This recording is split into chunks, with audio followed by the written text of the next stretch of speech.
You look at Admara, 3,271 applied.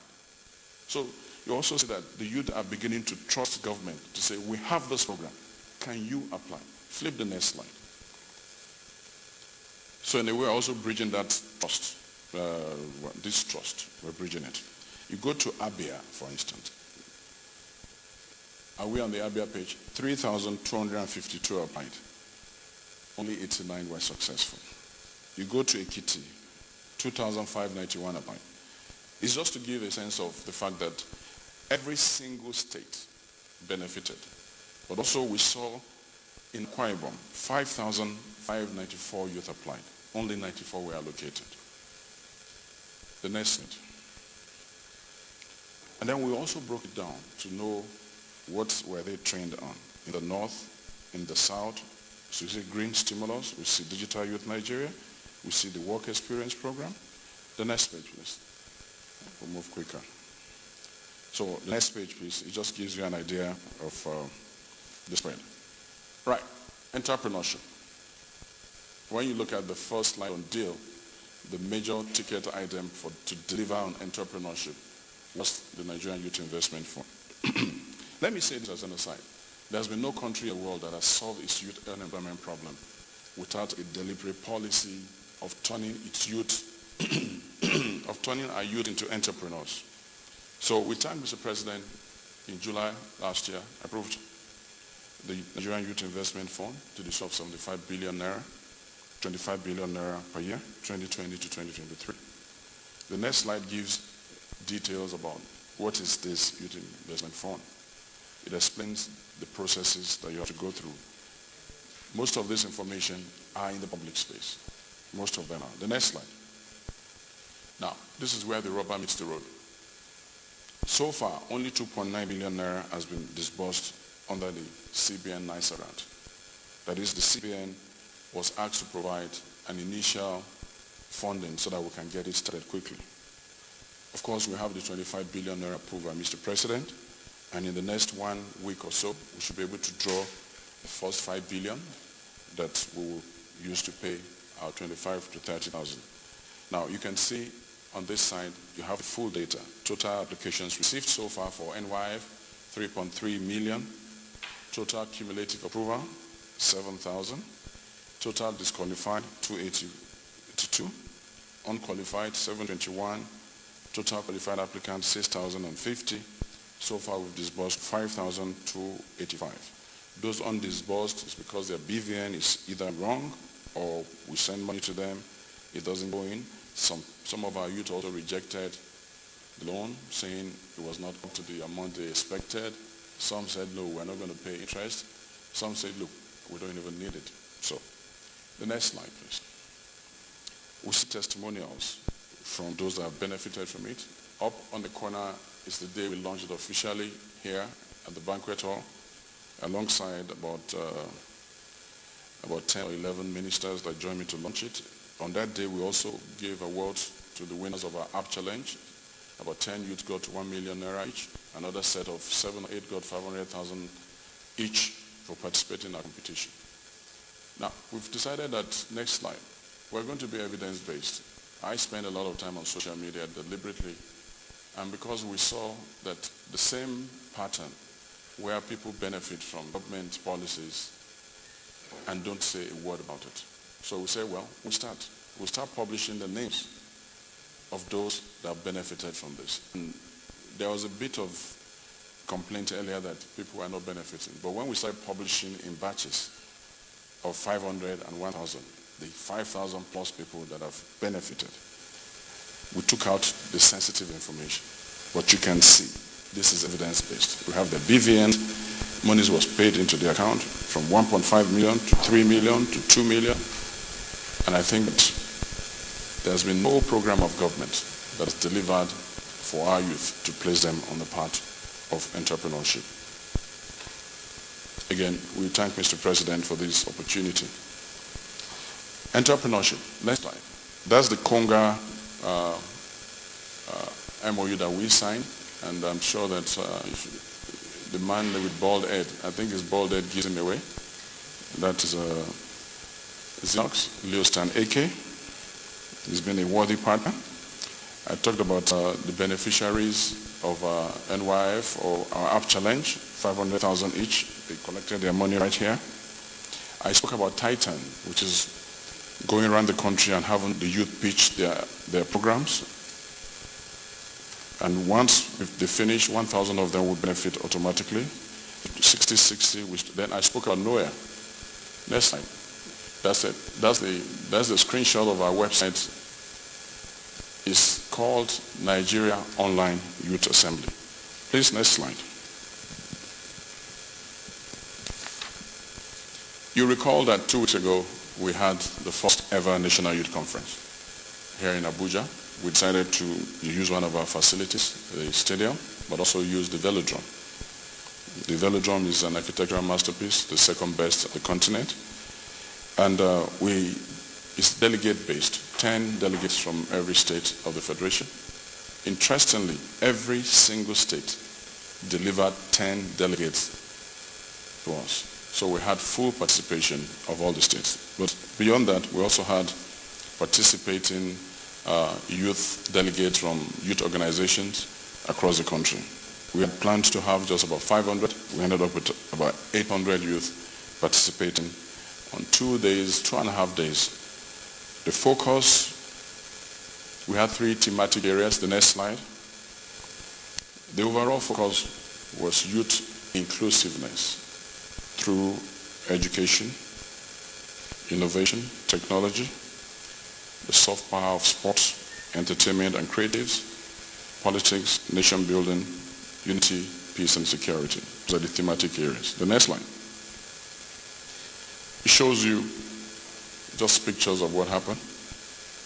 At the end of it, the youth put forward 21 resolutions. We call it Youth Resolutions for Action. Those resolutions are awaiting ratification. And once they are ratified, I will be able to present that to Mr. President alongside a number of youth representatives.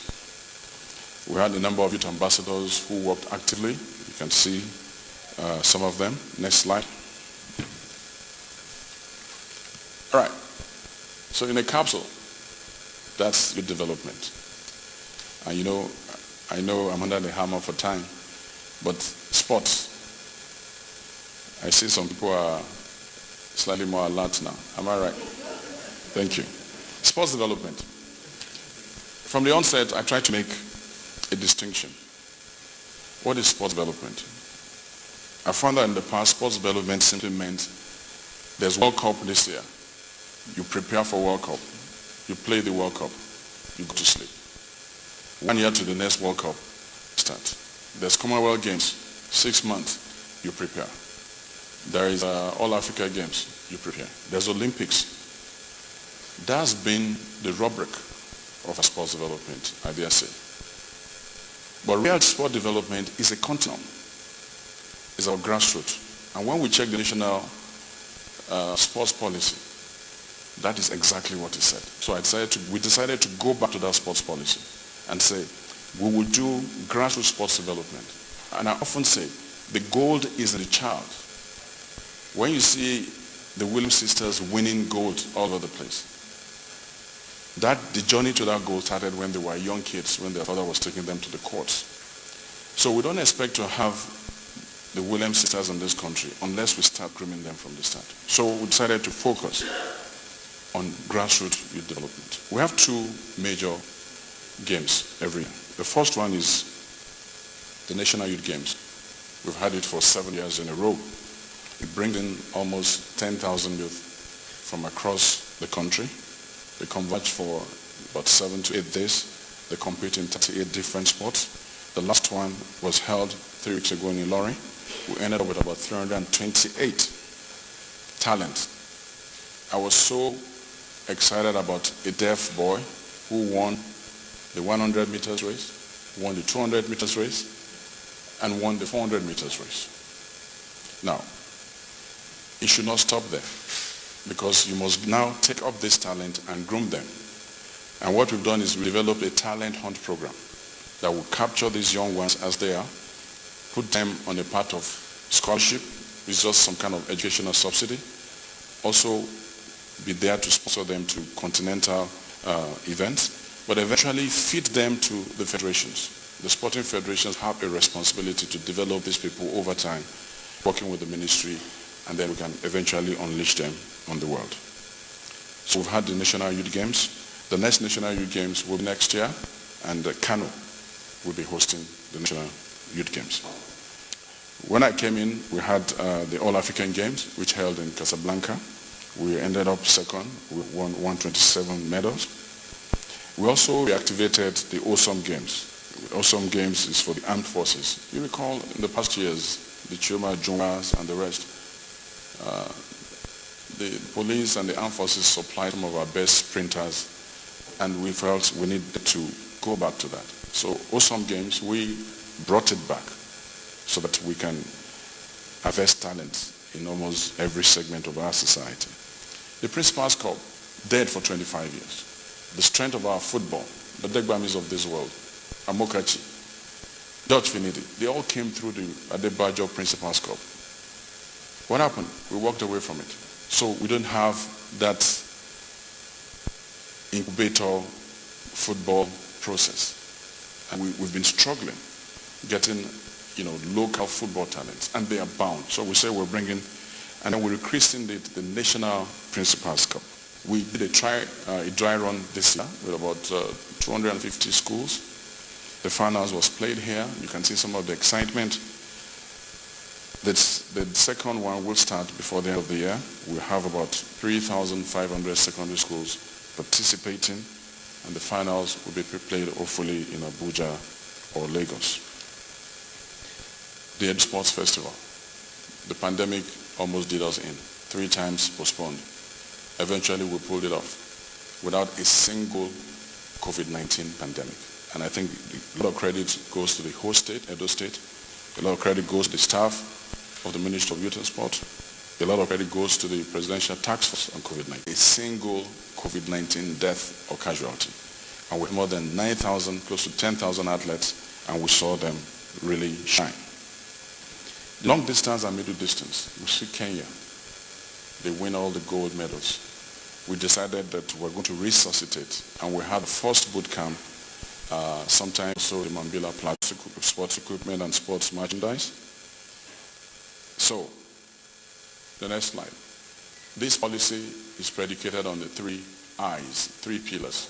You can't have sports industry or sports as business without this. It's the same all over the world. You need what they call infrastructural rationalization. Without infrastructure, you can't talk sports. Not just the brick and mortar, but also the equipment for training, the latest equipment, a high-performance center, digital equipment, and the rest. So we have investment. There must be massive investment on the part of government and also the public sector. And then you have incentives. There must be incentives. I met Elijah Alip Dangote severally. I challenged him, why are you buying Arsenal? Why are you not buying Kano Pillars? I wanted to drive it to the point home. And he says, look, I'm a businessman. Where is the ROI? I'm looking beyond just the run that ball they play. Where is the return on investment when I invest my money? So we've built something in terms of incentives that will convince a Dangote not to buy us now, but to buy Kano Pillars. That will convince another person not to take his $1 or $2 or $3 million into buying clothes or textiles, to say, look, let me put it in developing a youth sports center because there's a business model, the government will give me incentives, etc., etc. That policy is now sitting draft. The final draft is sitting with Ministry of Justice, and as soon as they take care of the legal aspects of it, we'll be able to deliver and bring it to council, and hopefully we'll get its approval. But let me say, there's an approval already, there's an acceptance. When we had the ARPG, sports did not have a seat at the table. Sports development got 0. But because of the work we've done in 18 months, and then the reclassification of sports into business, the National Development Plan that was approved last week, Wednesday, for the first time allocated 88 billion naira to sports development in 4 years. But we didn't leave sports alone. We also did something for youth. And the youth development also got 60 billion naira. So the successor plan to the ARPG has sports at the table, but also getting about 2.5 to 3% of the total money that's going on. We're excited about that because part of that money is going to come from government, part of it will come from the private sector. For a sector that has never had any special funding before, 88 billion is a revolution. Next slide. Okay, let's say initiatives. Faster than, okay, that's good. Okay, initiatives. Other sports. We talked about Adopt an Athlete campaign. We call it the Adopt campaign. It has three flavors: Adopt an Athlete, Adopt a Sport, Adopt a Pitch. And we try to make a differentiation. Next slide. What we had before was what we call an Adopt program that was Boost. Totally different from the Adopt program that we had or that we have. The flavors are distinct and different. Next slide. What have been the deliverables? Let me start with Adopt a facility. And I know we've waited so long. The Moshood Abiola Stadium, we know how it's been. 10 years, the ministry has struggled to maintain it. We got Aliko Dangote. That's the way it was before. The scoreboard completely out, done. That's the pitch as of today. We hope that before the end of this month, the Dangote Group will hand over officially the Moshood Abiola Stadium. We have the latest digital scoreboard already in place. Most of the journalists have been there. And it was a joy for me to take the FIFA president there. Stayed on the grass, looked at it, and he said, yeah, this stadium is ready. We're going to bring matches here. That has been able to, that was made possible by the Adopt initiative that we had. Secondly, take me to Surulere. That's Surulere. The first slide shows the way it is. It doesn't really, this picture doesn't even tell the story. It was worse than this. The middle slide shows the complete dismantling of the 35-year-old scoreboard. It took so much time and energy to break it apart. But we have the latest scoreboard that will be installed. The process has started. And then the last slide shows the pitch coming back, the sprinklers, the water system, and the rest. After 19 years of complete abandonment, we got another businessman and philanthropist, Adebutu Keshintin, to do this. The previous slide. That's the Daura Township Stadium. That's what we made 2 years ago. Like a desert ground. After 1 year and 2 months, we delivered one of the best AstroTurf pitch for Daura Township Stadium. I visited Daura. I found that they had 42 youth football clubs. And each of them waited within the Emirates, the Daura Emirate Council, 42 youth football clubs, privately owned, and waited upon one another to be able to use the pitch. We've delivered this pitch to them, and that's going to be a model of the other similar pitches we're going to deliver for our youth. Adoption. We decided that we needed to give our athletes some kind of financial succor. Normally they wait until they compete and they win. So adoption, $10,000 to home-based, $20,000 to foreign-based. 45 athletes collected the money. Money paid directly into the account. If the account is not in your name, it never comes to you. The next slide. Now, you see the names of all of them. All the athletes have benefited directly from the Adopt an Athlete initiative. A total of $520,000 US. Next slide. I'm glad we've done those slides before. Okay. Run through. Okay, I'm almost through. Next slide. Okay.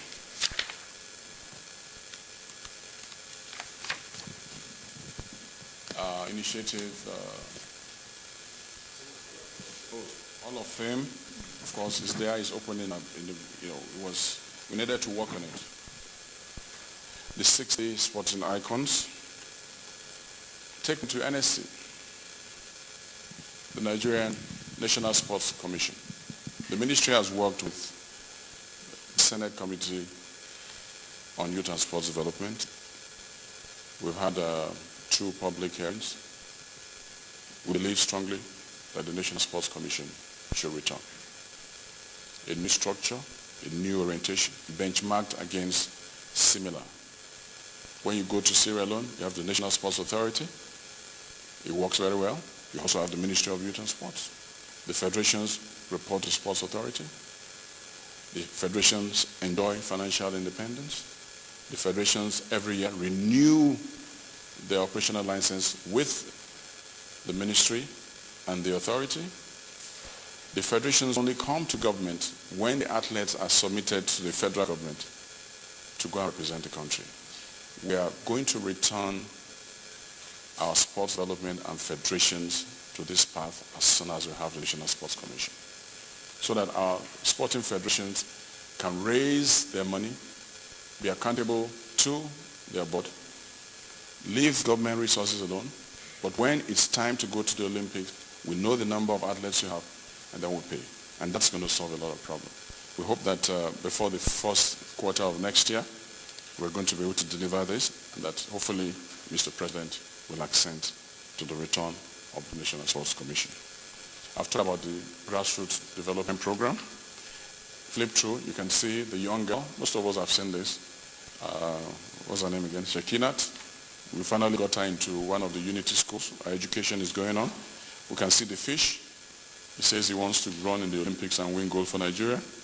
The Yakubu sisters, just like the Williams sisters. I think we just funded them to another tournament about 2 weeks ago. We see Sultan, a terrific boxer at 12. We want to keep an eye on him.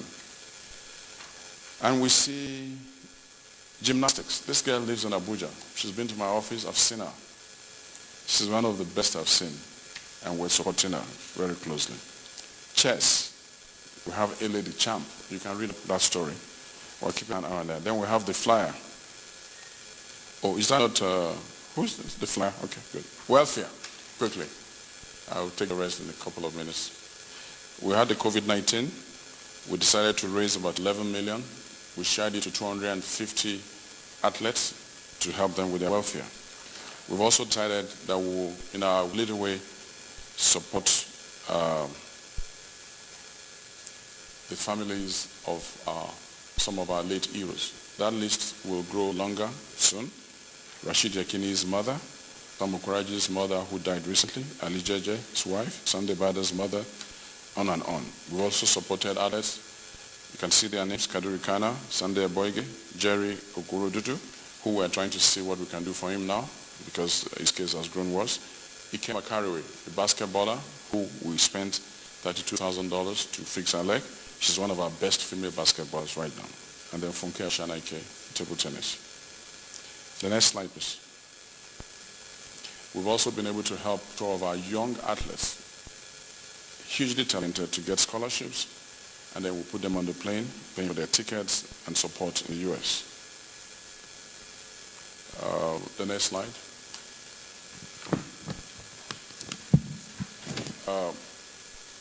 Achievements. I'll speak to them quickly and then I'll wrap up this session. For the first time in a long time, we decided to triple the bonuses for our athletes. The federal government tripled the bonuses. But also we moved away from giving them just Naira to giving them dollars. Because when you check online, you will see about 28 countries and what they give their athletes. They are paid in dollars. So our 2 Olympians at the Olympics, we paid them 3 times the amount they earn, and we paid them instantly. The Paralympians who won 10 medals, less than 8 weeks after they came, we paid them bonuses. $15,000 for gold. It's never happened before. $10,000 for silver, $7,500 for bronze. About $165,000 paid to the 10 medalists. In 6 weeks, this country went through 3 international global events. We went to the Olympics. In spite of all, we won 2 medals. The best performance in 13 years. We have data to show that. We also have a list of 9 achievements that we made, that we've never made as a country at the Olympics. Then we went to the World Athletics Junior Championships in Nairobi, Kenya. The country's best performance ever. We came back with 7 medals, placed Nigeria 3rd in the global map when it comes to junior athletics. And then I spoke to Paralympics. The next slide. We have the winning bonuses that I talked about. You can see the athletes. You can see where they competed. You can see how much went into their account. Every single athlete has gotten this money. Yes, we still have a few outstanding. We have a balance of $2,000 to pay about 54 athletes. And that's because I increased the allowances from $3,500 to $6,000 at the Olympic. So we have to come back, rework our budget, and raise that money. We're almost there. The $2,000 remaining for 54 of our athletes will be paid. As we speak, $4,000 has been paid to all of them. So we've seen an effort deliberately on the part of government to bring value to athletes, but also not just to speak it, but also to act it by making sure that we reward them for their sacrifice and for what they do for our country. The next slide. I talked about 10 different achievements at the Olympics in athletics, in badminton, in basketball, canoeing, gymnastics, rowing, swimming. The details are there. The next slide shows you the trajectory of our Olympic performance. We see the height of it between 1998, 1988, 1992. We hit the climax in 1996. We see a sharp descent in 2000, came down in 2004, went up in 2008, dropped badly in 2012, and then started an upward trajectory in 2026. And in 2021, we push it further. When you look at this graphic where you see that the performance we had at the Olympics is the best we've had in 13 years. The next slide. The next slide. The next slide. AfroBasket, 3 times winner, a record. The next slide. Last slide. Stay tuned for the video. Thank you.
First one. It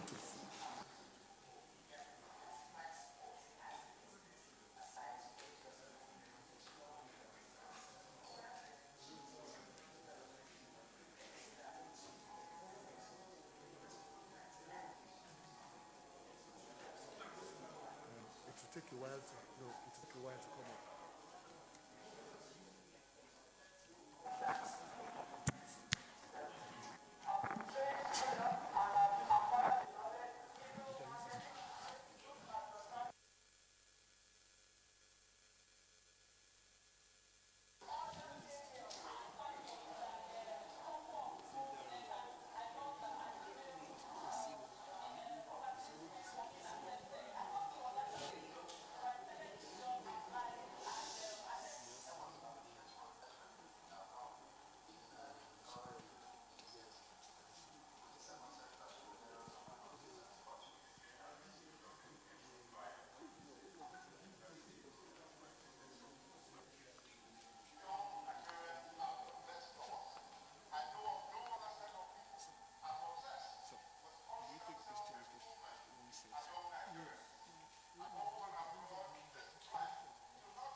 Thank you very much, Honorable Minister, for that wonderful presentation. At this juncture, we'll take the questions. We'll take a first set of 4 questions.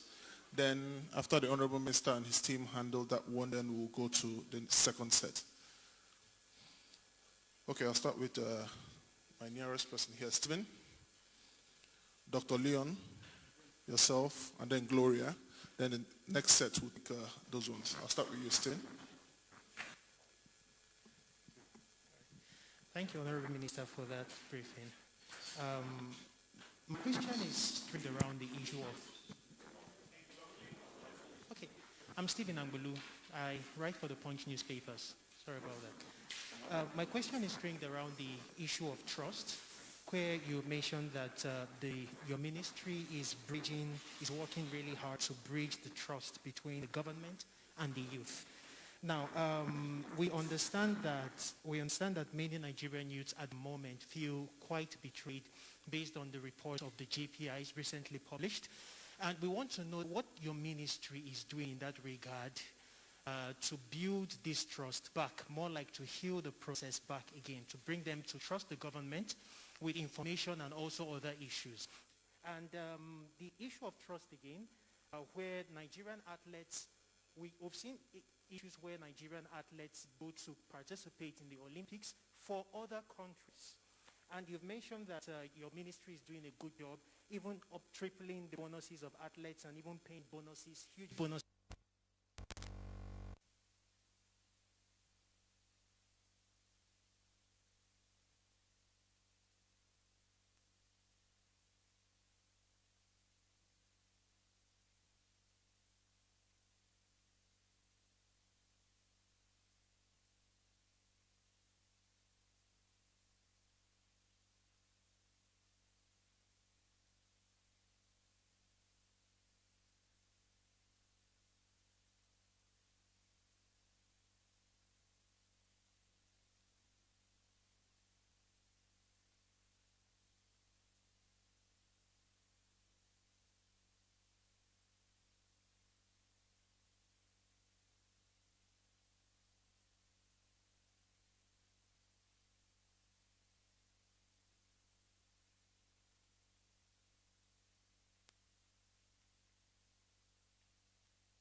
In its obligations. And so one of the consequences of that was that our Tokyo Olympics athletes resorted to using wash and wear jerseys. I think you can recall one viral video of one of the athletes in Japan washing his jersey so that he could be ready for his next event. So my question is, what did you do afterwards? After the cancellation of that contract, what did you do? How many officials that were responsible for that were held accountable? And if you don't mind, you could give us an update on the money the national basketball players said were diverted rather than paid to them. Thank you, sir. Good afternoon. My name is Harry Awurumibe. I write for Prompt News. Honorable Minister, my question is just one simple one. When will our national teams have their own ground? Specifically, the Super Eagles of late have been like an orphan begging to understand where they will play the next match. And I must commend you for the stadium you've done. I've written in the recent times, in the past 3 months, 2 exclusive stories of Abuja, MKO Abiola Stadium. Fantastic. And I have to praise you that the pitch out there. The Pure Dynasty Paspalium is the best, the one that is going to be used in Qatar 2022. Now, when will the Super Eagles play on that pitch? Thank you.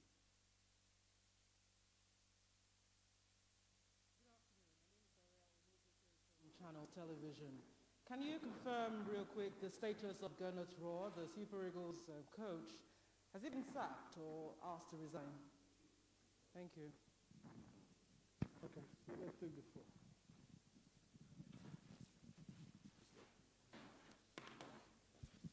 Thank you very much for your very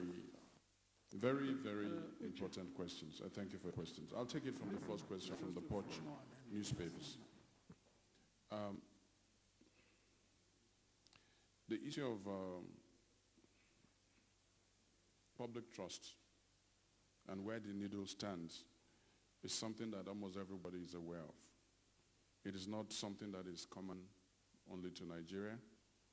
When you have the interface between government and people, no matter the segment, every government tries to deliver and also try to breach public trust.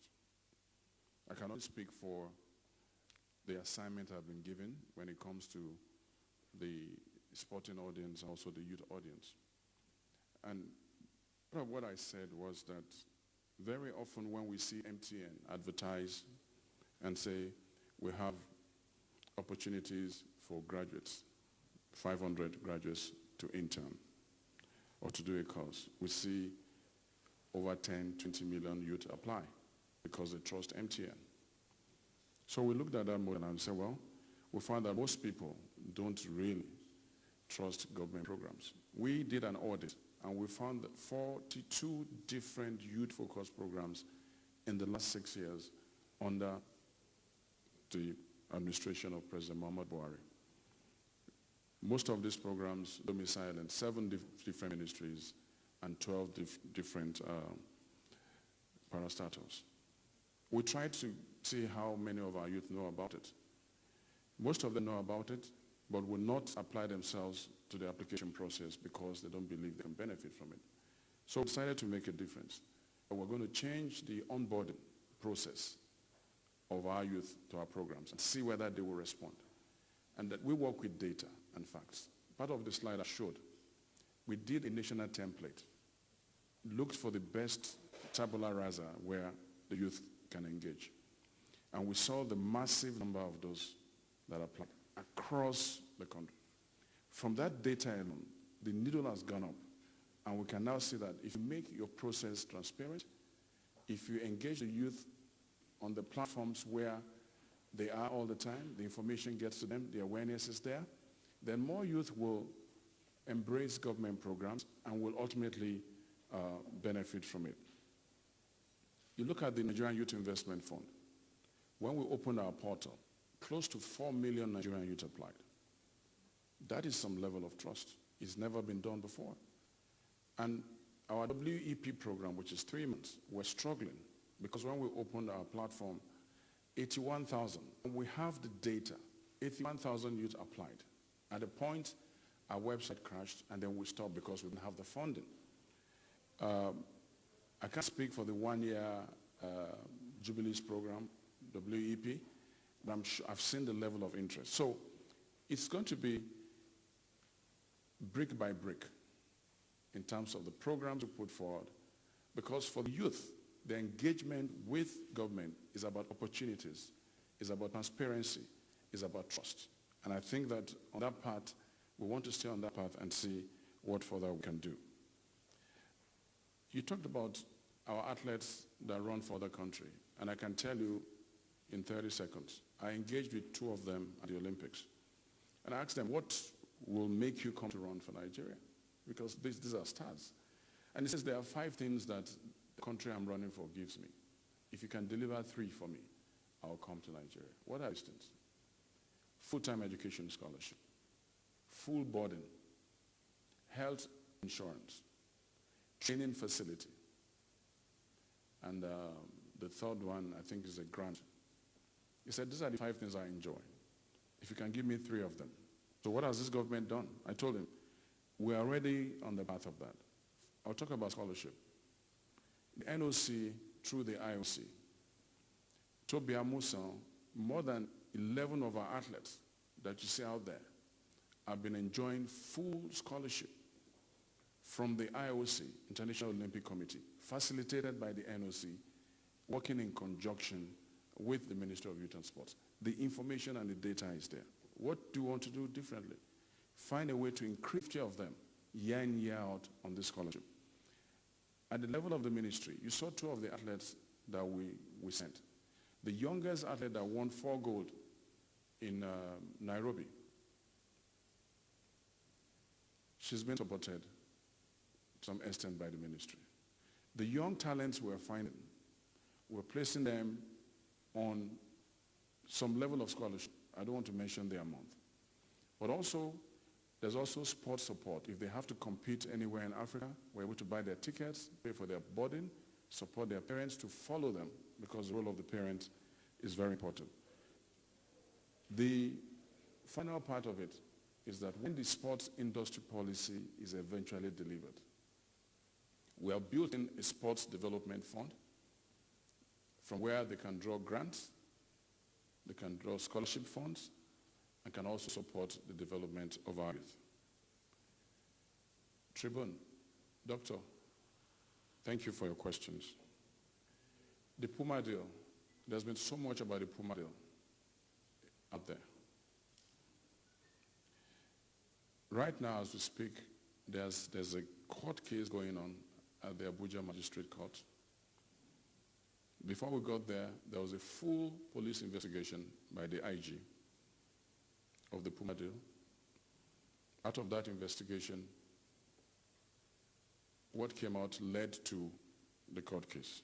So to a very large extent, I'm limited on my comment on that. In that court case, it is between the AFN and Doe and Puma. The ministry has no role whatsoever in the contract that took place with Puma. I can't comment beyond that because the case is ongoing. On the issue of the wash and wear, it's really unfortunate because what was portrayed was not only orchestrated, it was deliberate, it was planned and executed to embarrass the ministry and government. How many people washed their wares? But that's beside the point. We have 2 categories of wares. We have the general wear that Team Nigeria wears. Every athlete going to compete in our colors is allocated the general wares. The ministry procures that wear. It's been like that even before I came. Then we have the competition wear. These are specialized wares. So what a boxer or a wrestler will need as a competition gear is different from what an athlete will need. So what do? Government allocates an amount of money to each federation to get the correct wear for their athletes. So we have asked the AFN, we have our report, we've taken certain steps, but competition wear is solely the responsibility of the federations. On our part, government on its part has provided the money. As we go to the Commonwealth, every federation that is taking athletes to the Commonwealth, we equally get an amount of money to go and procure specialized gear for their athletes. Basketball players, I'm surprised that question is coming up because there's been quite a lot of response. Within 10 hours of that claim, we had CBN release a bank statement that showed that the $230,000, which we raised under the Adopt Athlete program, it showed the day it entered the CBN account and showed that the day it was printed, the money was fully intact, not a dime. Now, you run an institution, you must give that institution the benefit of its processes. We went to the Olympics, we said the two teams should provide their bank accounts. We needed 24 bank accounts. We got 12. Central Bank said, look, these are foreign accounts. We need to have all of the accounts because of the processes to transfer this money. So we had to wait for the male basketball team. After 6 weeks, the ministry went back and said, well, listen, we're not sure we're going to get the other 12 accounts soon. Can you go ahead? It was within that week we had that. No money was diverted. When that money was raised, I made sure that that money was put in the NFF domiciliary account, which had never been used. MBBF domiciliary account with the CBN. So there's a footprint of that money coming in. Footprints are there. I also made sure that it's not money that can be touched except by my approval or the approval of the permanent secretary. So how that kind of money be diverted? It's not possible. When you lodge monies with the CBN, it's almost impossible. You will find the footprint. So that money has been processed. $9,500 has gone to each of our female basketball players. I have evidence of it. We've not heard about the fact that this money has gone in. They have been fully paid. The balance of that money meant for the male basketball players is still sitting in that same account. It's not an interest yielding account. That money cannot be used for any other purpose than for the athletes for which it was donated. Let me establish a single principle. The principle behind Adopt an Athlete is simple and is fast. That when donations come under that Adopt an Athlete, the money must be used for the purpose for which it was donated. It can only go to the athlete. So in a sense, it's ring-fenced. So the balance is there. No money was diverted. Clear evidence shows and facts show that no money was diverted. And we've paid the female basketballers $9,500. The one for the male is there. Anytime they submit their banking details to the CBN, I can assure you they will get their money. The third question is on the national team. When will they have their national ground? I think you have your answer. The Moshood Abiola National Stadium, as we speak, by or before the end of this month, will be handed over officially. We've had quite a number of test runs. The pitch will be eventually, they will cut it, and I don't know the term for it. But we hope that as soon as we have that, it is Moshood Abiola National Stadium.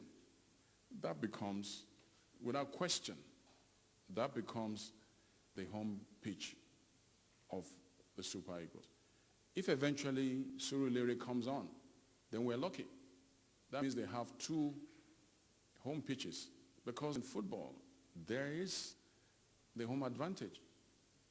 I was speaking to Sunday Olise. He said if he plays in this stadium here in Abuja or Surulere, he knows that if he sends a pass, he knows where he's going to bounce once and then flatten up and come to him, or he bounces twice. There's a connection between the footballer, the ball, and the pitch. It's critical. And no nation that has a team, and the team plays in 5 different pitches, that will really enjoy the game. So I think we're there. We're almost there. Abuja will be ready.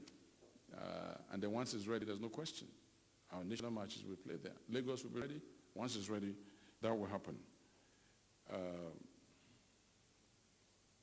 Did I answer your question?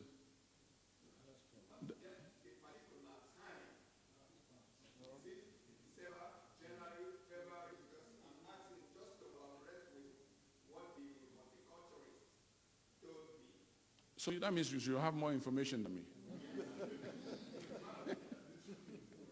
Yeah, but I was there last week with a couple of former footballers. We met the people there, and they said, look, before the end of the month, we'll hand it over to you. Once it's handed over, we have to now wait for the Super Eagles to have an engagement before they can come and play. But I think that will suffice, and thank you for your interest, even talking to the horticulturists.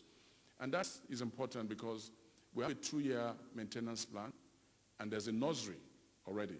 The nursery is there so that the grass can come in and can be used in case it's needed. The last question, was that all? The fourth one. I'm not sure I had the last question. Gloria.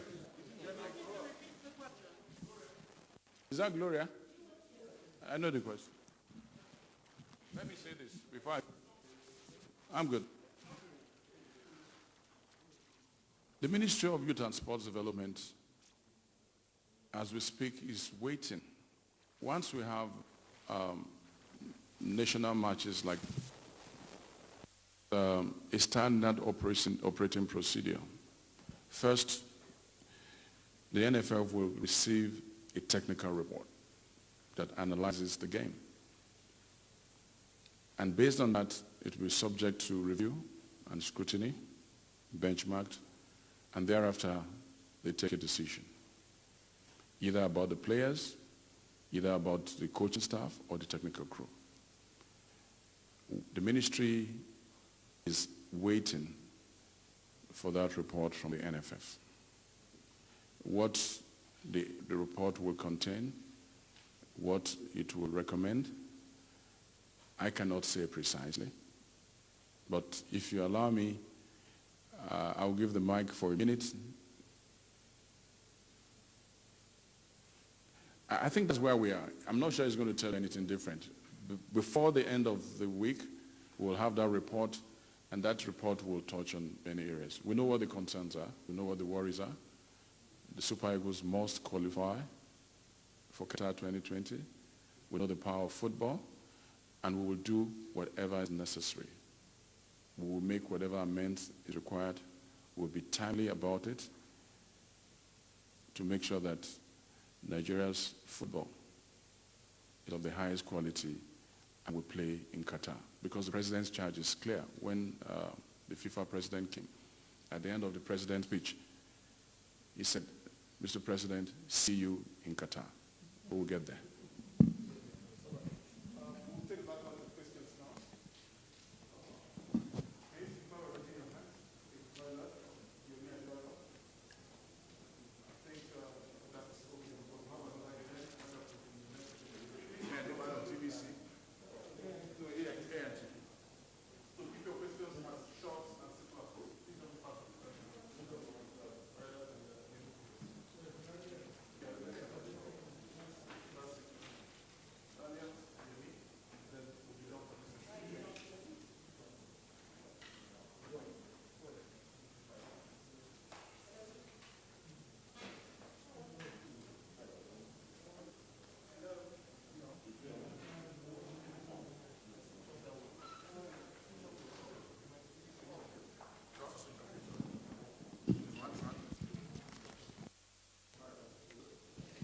Hello, good afternoon. My name is Raliet Dinekon from Classic FM and The Beat, Abuja. My question is actually to NYSC DG. There's been so many calls for the revamp or the cancellation of NYSC, the scheme entirely. And with regards to the maltreatment of corps members across the country, what are you doing to actually ensure that the corps members are treated specially? One of the corps members who transferred from Borno State has just was one of the victims of the Lagos collapse. What are you doing to ensure welfare of corps members is actually guaranteed? Thank you. Good afternoon, Honorable Minister of Youth and Sport. My name is Yemi Adebayo from AIT. My first question is, since you took over as the Minister of Youth and Sport 2 years ago, have you been able to identify the reasons why we do have poor preparations ahead of local or international competitions? I'm asking this question because Qatar 2022 is coming up, and you find out that the Super Eagles, up to now, the preparation is still somehow shaky as we speak. That's my first question. Then secondly,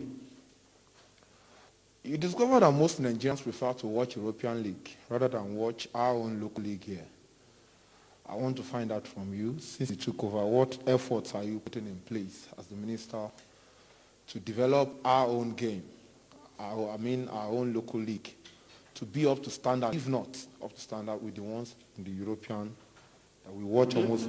Yes, Yemi, those two questions should be okay, thank you. That's all.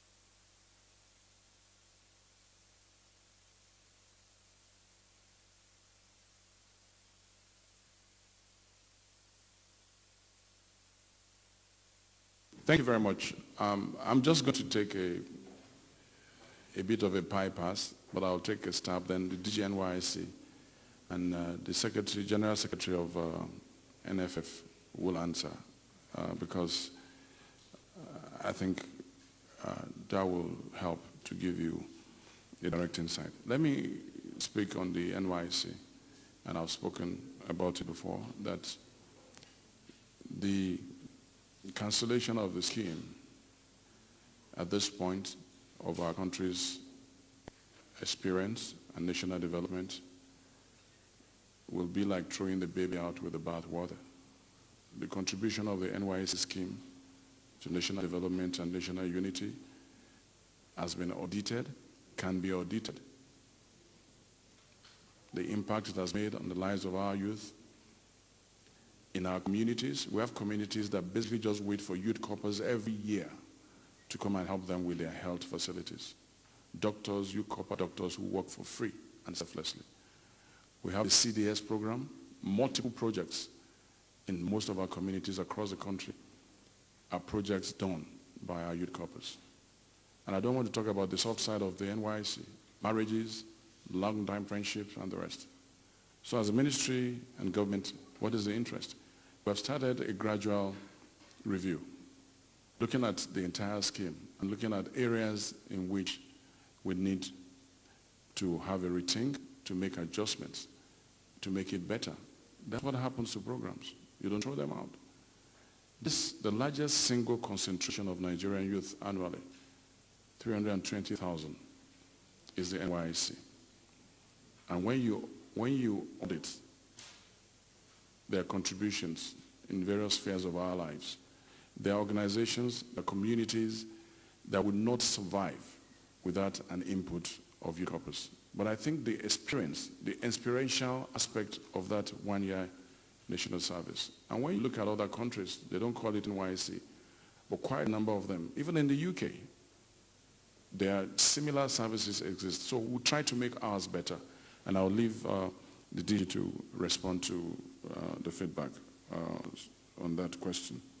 The other question about our preparations, and you zeroed down on football. So I'm going to leave NFF to answer that. But let me say something about EPL. What we are focused on is how to make our league better, the Premier League especially. We have also seen that other leagues that have survived have paid attention to three major things. First, football development and such leagues are content stupid. No matter how good your football league is, if you don't have content on television, you can't grow. Why do we watch EPL? Because there's content. There's live content. We even enjoy delayed broadcast. We also see the quality of content. It brings Wembley into our homes and offices. So we've been working through NFF to make sure that we bring content on multiple platforms, online, social media websites, and even on our television. And I know that process has started. So content is important. We must bring content back. Go back 30 years ago, we could watch all our matches online, on television, black and white, then colored. Second, unless you have a licensing and financial regime that is enforced to the later, you cannot have a league that thrives and survives. What is this regime? The regime, when it comes to finances, that no player can be owed more than 1 month's salary. So the salaries for the players for 1 year must be there. The facilities needed for licensing in terms of stadia, in terms of ambulances, health insurance, must be there. But we also realize that where you have 80% of our clubs in the hands of government, you also need a disciplined administration to handle the organization of club football along the lines of football, our business. So unless we have our football as business, with a business orientation, we cannot get to where EPL is. Have efforts started? Yes. Do we need to accelerate those efforts? Absolutely. But let me just say that for now, and let me have the NYSC DG respond. The Honourable Minister, Senior Special Advisor to President of Media and other senior specialists on here, members of the Fifth Estate of the Rim. I know the Honourable Minister said when he was able to commence his presentation that opportunity will be given to the Director General to say something about the NYSC. How I wish I finished making my presentation before your questions start coming to me. Probably by the time I finish, I would have addressed your question.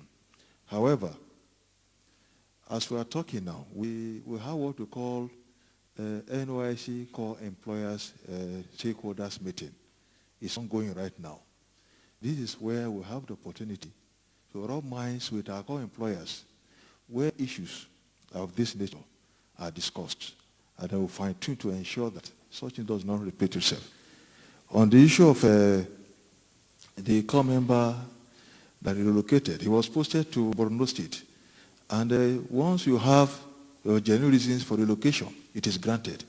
As she applied, and the genuine reason was given, and on that basis she was relocated to Lagos. You know, it is always appeal to core members that wherever you are posted to, you accept your posting in good faith and then serve your country.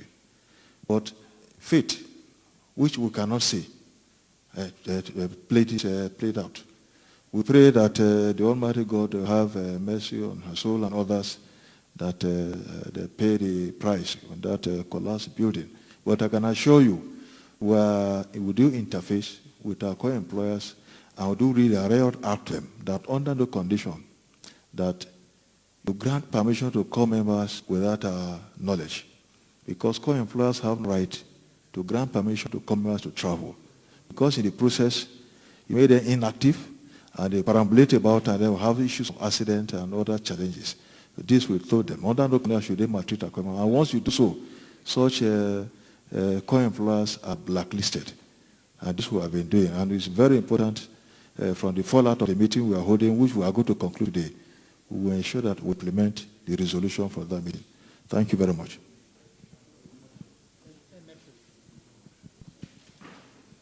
Thank you very much. Thank you very much, Honorable Minister, for allowing me to talk on the issue of preparations for our national teams. I want to say that preparations are seen in three perspectives: the long-term plan, the medium-term plan, and the short-term plan. The person who asked question is probably looking at the short-term plan.